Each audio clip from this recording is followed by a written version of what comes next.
श्री शिवाय नमस्तुभ्यम। प्यारे मित्रों, आइए आज हम सुदामा और कृष्ण जी की भक्ति के एक पहलू को और जानते हैं। शायद आपने ये बातें सुनी या कहीं पढ़ी होंगी, परंतु मैं आज जो मैंने पढ़ा है वो आपको बताती हूँ। सुदामा के साथ बात करते हुए कृष्ण उनके पांव दबाने लगे। सुदामा को पता भी नहीं चला। सुदामा सो चुके थे, किंतु कृष्ण उनके पांव दबाते साथ में मगन हो गए थे। वो अपनी बचपन की यादों में खो गए। तभी वहाँ रुक्मणी जी आई। उनके कंधे पर धीरे से उन्होंने हाथ रखा।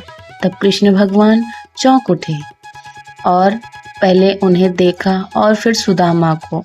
उनका आशय समझकर वहाँ से उठकर वो अपने कक्ष में चले गए। कृष्ण की ऐसी मगन अवस्था देखकर रुक्मणी ने पूछा, स्वामी, आज आपका व्यवहार बहुत ही विचित्र प्रतीत होता है।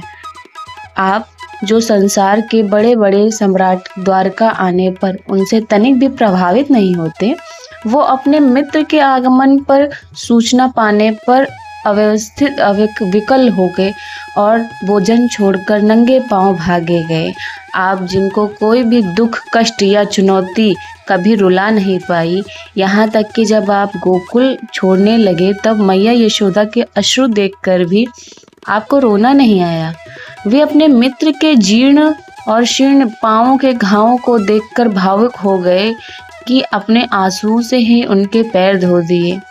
कूटनीति, राजनीति और ज्ञान के शिखर पुरुष आए अपने मित्र को देखकर इतने मगन हो गए कि बिना कुछ भी विचार किए उन्हें समस्त त्रिलोक की संपदा और समृद्धि देने जा रहे हो। तब कृष्ण जी ने अपनी उसी अमोदित अवस्था में कहा, वह मेरे बाल्यपन का मित्र है रुक्मणी, परंतु उन्होंने बचपन में अपार को छुपाकर ये चने भी खाए, ये जो गुरु माता ने उन्हें काप से बांटकर खाने को कहे थे। अब ऐसे मित्र के लिए इतनी भावुकता क्यों? सत्यभामा ने भी जितनी जिज्ञासा रखी। कृष्ण मुस्कुराए। सुदामा ने तो वह विकार किया है जो सत्यभामा की समस्त सृष्टि को उसका आभार मानना चाहिए। वो चने उसने इसलिए खाए थे कि उसे भूख लगी थी, बल्कि उसने इसलिए खाए थे क्योंकि वो नहीं चाहता था कि उसका मित्र कृष्ण दरिद्रता देखे। उसे ज्ञात था वे चने आश्रम में छोड़ कर गए थे और उसे यह भी ज्ञात था कि उन चारों ने वे चने एक ब्राह्मणी के घर से चुराए थे। उसे यह भी ज्ञात था कि उस ब्राह्मणी ने यह श्राप दिया था कि जो भी उन चनों को खाएगा वह जीवन पर्यंत दरिद्र हो जाएगा। सुदामा ने वे चने इसलिए मुझसे छुपा कर खाए ताकि मैं सुखी रहूं। वो मुझसे ईश्वर का कोई अंश समझता था, तो उसने वे चने इसलिए खाए क्योंकि उसे लगा कि यदि ईश्वर ही दरिद्र हो जाएंगे तो संपूर्ण सृष्टि ही दरिद्र हो जाएगी। सुदामा ने संपूर्ण सृष्टि के कल्याण के लिए स्वयं चने खा लिए।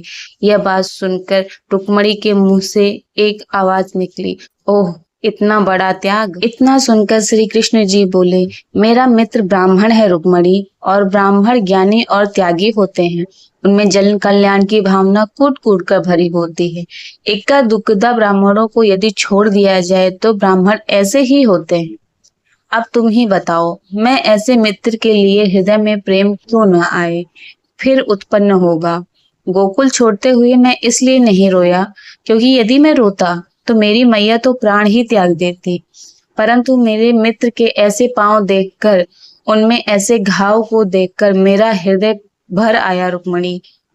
उसके पांव में ऐसे घाव और जीवन में काफी ऐसी दशा मात्र इसलिए है हुई क्योंकि वह अपने मित्र का भला चाहता था।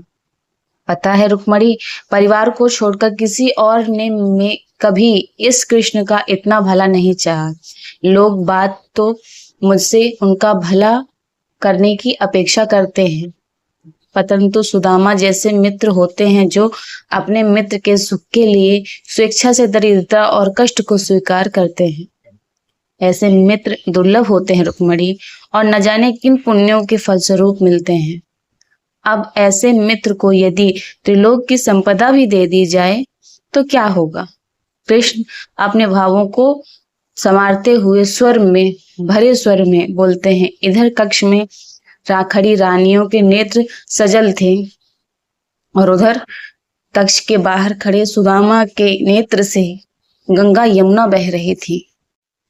ये थी भगवान कृष्ण और सुदामा जी की मित्रता।